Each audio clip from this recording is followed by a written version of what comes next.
हरे कृष्ण। हरे कृष्ण। तो प्रभु जी, बहुत अच्छा प्रश्न पूछने वाले हैं हम कि संसार में नास्तिक और आस्तिक में है ना, ज़्यादातर लोग नास्तिक की ओर है। बहुत लोग ये सोचते हैं कि हम साइंस को मानते हैं, भगवान को नहीं मानते हैं। ये नहीं, कुछ कुछ प्रमाण नहीं है। जो लोग भगवान को नहीं मानते हैं उन लोग को सब प्रमाण सहित आप कैसे विश्वास दिलाएं कि वास्तव में भगवान है और मानना चाहिए? देखिए, बहुत मतलब हम लोग जब स्टूडेंट के सामने जाते हैं, सबसे पहला क्वेश्चन यही आता है हम्म, कि डज गॉड एग्जिस्ट और नॉट। हम्म, तो बहुत अच्छा सिंपल वे में समझने के लिए कि अगर कोई हम देखते हैं कि आर्टिस्ट है, मतलब आर्ट है, कोई कला आप देख रहे हैं, कोई विग्रह है, कोई मूर्ति है या पेंटिंग्स है, हम्म, तो आपको क्या लगता है ये पेंटिंग ऑटोमेटिक आ गया है या तो कोई व्यक्ति होगा उसको बनाया होगा, कर्व किया होगा, everything, है ना। इसी प्रकार से हम देखते हैं कोई सुंदर नेचुरल जगह देख रहे हैं, तो क्या ऐसे ही प्रकट हो गया नेचुरल जगह? समवन इज देयर ना, कोई ना कोई तो उधर है जिसके कारण इतना सुंदर बना हुआ है। फिर देखते हैं हम कि अ, अगर एक छोटा सा ट्रैफिक कंट्रोल के बारे में ही चले, तो उधर लाइट लगे हुए हैं, कोई हाथ एक पुलिस स्टेशन है, ट्रैफिक कंट्रोल रूम है, इतना सारा व्यवस्था है। तो अगर हम ऊपर थोड़ा सा चले जाए, जहाँ पर सोलर प्लैनेट्स है, तो परफेक्ट डिस्टेंस पे आपका अर्थ है, परफेक्ट डिस्टेंस पर आपका चांद है, सैटेलाइट प्लैनेट्स है, सारे प्लैनेट्स जो भी है सब अपने अपने परफेक्ट डिस्टेंस पर है और परफेक्ट डायरेक्शन में घूम भी रहे हैं, परफेक्ट उसका वेलोसिटीज है, एवरीथिंग परफेक्ट। आप कहते हैं कि थोड़ा सा अगर वो पृथ्वी सूर्य के नजदीक आ जाए तो बर्न हो जाएगा, जो कि लाइफ सस्टेन हो नहीं सकता। थोड़ा सा ही आप हटा दो, दूर कर दो, तो पूरा हाइड्रोजन गैस बढ़ जाएगा, ब्रस्ट हो जाएगा, है ना, वो फ्रीज हो जाएगा। तो ऐसे अगर हम देखते हैं कि वो घूम भी रहा है एकदम परफेक्ट स्पीड में, अगर ज़्यादा स्पीड हो जाएगा तो ऑक्सीजन नहीं सस्टेन करेगा, वहाँ पर हाइड्रोजन बढ़ जाएगा, फिर खत्म हो जाएगा। ये हम नहीं कह रहे हैं, आपके साइंस से कह रहा है। तो कौन दिया उसको परफेक्ट डिस्टेंस, परफेक्ट घूमने की गति, कोई तो शक्ति तो है। परफेक्ट डिस्टेंस, और सूर्य से उसका परफेक्ट डिस्टेंस है, perfect size, everything perfectly managed है। आप देख सकते हो कि आपको एवरीथिंग परफेक्ट मैनेज अगर रोड में दिख रहा है, ट्रैफिक कंट्रोल कर रहा है, देयर विल बी मैनेजर। हाँ, देयर विल बी मैनेजर। इधर भी तो कोई मैनेजर होना चाहिए। तो someone is there also।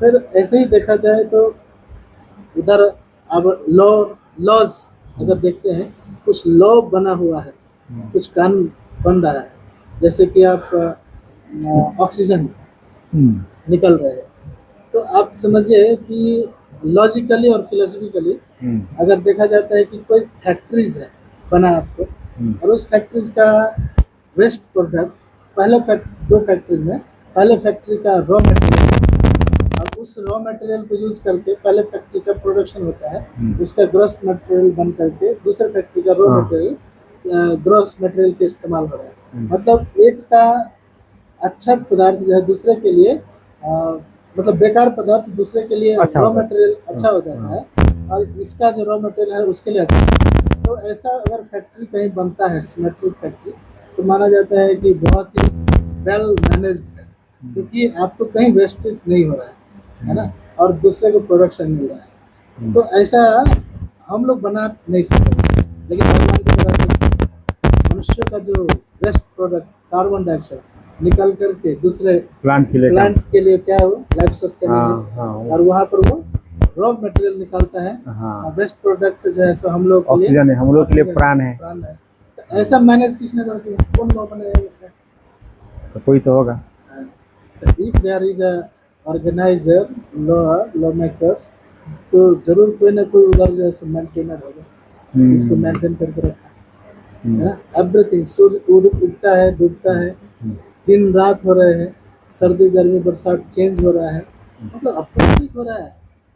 तो कहते हैं इसको, अगर कोई नहीं मान रहा है उसको कहते हैं एब्सेंस ऑफ नॉलेज, आपको उसका नॉलेज नहीं है। अच्छा, तो प्रभु जी अगर कोई आदमी भगवान को नहीं मानता हो लेकिन मांस मछली नहीं खाता है, वो परोपकार करता है, दूसरों को सेवाएं करता है, सब चीज़ अच्छी करता है, लेकिन भगवान को नहीं मानता है, तो उस वो आदमी मतलब परम गति को प्राप्त हुआ कि नहीं?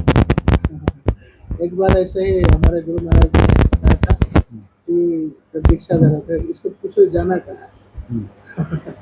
मतलब दीक्षा ले लेगा लेकिन इसको पता नहीं रहेगा कि गोलक वृंदावन जाना है, तो सब कुछ अच्छा कर रहा है लेकिन जाना किधर वही पता नहीं है, तो फिर वो तो ऊपर में लाके भटक जाएगा, है कि नहीं? तो नॉलेज ऐसे ही जो व्यक्ति बहुत अच्छा कार्य कर रहा है, सब कुछ अच्छा है, मांसाहार कर रहा है, पुण्य आत्मा है ना? किसी कारण बस नॉलेज नहीं होने के कारण गलत चीजों में फंस गया, तो कहते हैं उसके पुण्य प्रताप से, पुण्य के कारण कभी ना कभी उसको ऐसे सदगुरु मिल जाएंगे जिससे कि वो सभी बुरे चीजों को छोड़ देगा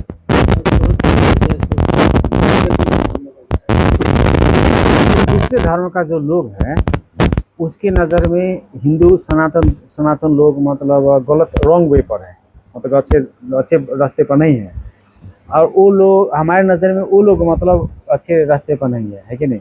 और हो सके अगर वो अच्छी तरह से काम अपने धर्म में लगनशील होकर काम कर रहा है, बहुत मेहनत अनुसार से, तो मतलब वो लोग मतलब सदगति प्राप्त हुआ कि नहीं होगा?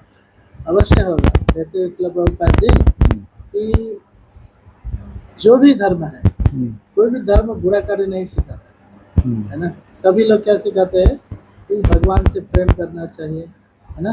भगवान के आदेश का पालन करना चाहिए, भगवान की सेवा करना चाहिए, यही सिखाते हैं। हो सकता है नाम अलग अलग हो, काम तो वही है, सेवा और प्रेम ही वास्तव में आत्मा का धर्म है।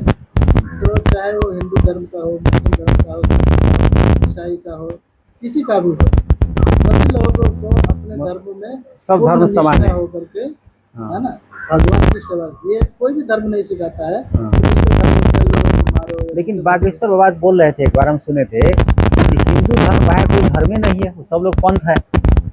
हिंदू धर्म वास्तव में एक्चुअली हिंदू का धर्म नहीं है, हिंदू धर्म है, हिंदू सनातन धर्म के सिवा दूसरा कोई भी धर्म नहीं है। जितना भी आप देख रहे हैं ना, मतलब ईसाई सब पंथ है, वो सब धर्म नहीं है वो लोग। प्रभु जी, धर्म और कर्म में क्या अंतर है? धर्म के अनुसार कर्म करने चाहिए। वो तो धर्म जिसको मालूम नहीं रहेगा कर्म कैसे करेगा? तो कर्म वही लैक ऑफ नॉलेज में गड़बड़ कर्म करेगा। जो धर्म जानता है वो कर्म अच्छे से कर सकता तो है। एटा प्रोफेशनल आदमी के लिए जो पर्टिकुलर, जैसे डॉक्टर का धर्म, विद्यार्थी का धर्म, टीचर का धर्म, है ना, ये सब फर्क होता है ना। हाँ। उस सब धर्म का एक ही रास्ता परमेश्वर का प्राप्त होना है ना। ऐसा है, ये सभी कार्य करना है लेकिन भगवान को समर्पित होकर करना है। जैसे हम पढ़ा रहे हैं, हमारा पढ़ाना टीचिंग प्रोफेशनल है हमारा प्रोफेशन, तो हम अच्छे से पढ़ाएंगे और उससे जो धर्म होगा, उससे जो पढ़ाना कर्म हो गया, अच्छे से पढ़ाना धर्म होगा। हाँ, और अच्छे से पढ़ाना पूरा ऑनेस्टी के साथ में कि हम जो पढ़ा रहे हैं इससे जिसको पढ़ा रहे हैं ऐसा नहीं, चीटिंग नहीं करना है, अच्छे से पढ़ाना है ताकि उसका जो धर्म है पढ़ने वाला और कुछ पास करना है एग्जाम्स वो कर सके, और साथ में जो हम उससे अर्थ कमा रहे हैं उस अर्थ को भगवान की सेवा में लगाना, अपने आत्मा के कल्याण के लिए लगाना, ये नहीं कि अपने इंद्रिय तृप्ति में लगाना।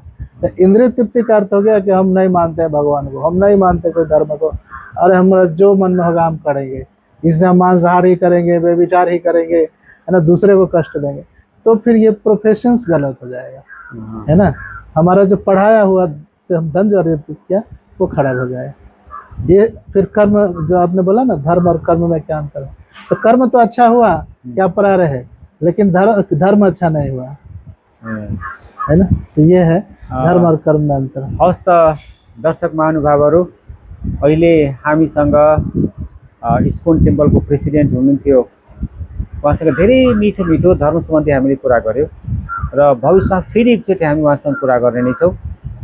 हुनसक्छ हाम्रो चाहिँ टपिक अर्कै हुनसक्छ, तर धर्म सम्बन्धित नै हुनसक्छ। तबसम्मको लागि यहाँसँग बिदा माग्दैछौँ। हरे कृष्ण। हरे कृष्ण।